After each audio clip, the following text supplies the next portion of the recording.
আসসালামু আলাইকুম। কমপ্লিট হয় নাই সুইমিং পুলে পানি ভরাট, বৃষ্টির পানি। আর ওই যে পাশেই মাশাআল্লাহ ডুপ্লেক্স বাড়ি, ভিআইপি। আচ্ছা, এখন এই যে সুইমিং পুল, এটার এই যে ওভারফ্লো হচ্ছে এই যে এই পাইপটা, এটা আপাতত টেম্পোরারি দেওয়া আছে। এটা পরে লেয়ার অনুযায়ী, এটা ফুল কমপ্লিট হইলে লেয়ার অনুযায়ী এটা কাইটা দেওয়া হবে। কাইটা দিলে ওই হাইটের উপরে আর পানিটা উঠবে না।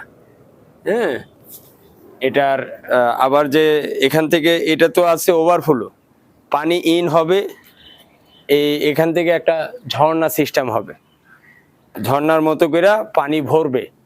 নিচ থেকে যেমন কোন দিক দিয়ে পানি আসে দেখা যায় না, কিন্তু এটা একটু ভিন্ন তা হবে।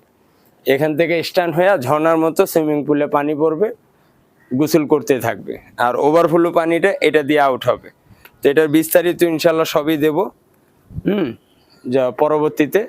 তবে বৃষ্টির পানিটা সেই একটা পানি, একদম ফ্রেশ। গোসল করছেন নিও ভাই? হ্যাঁ, এরা করছে। আহা, মিস করলাম। আচ্ছা যাক, পরবর্তী ইনশাল্লাহ আবার যখন করবো তখন। ওকে, আল্লাহ হাফেজ।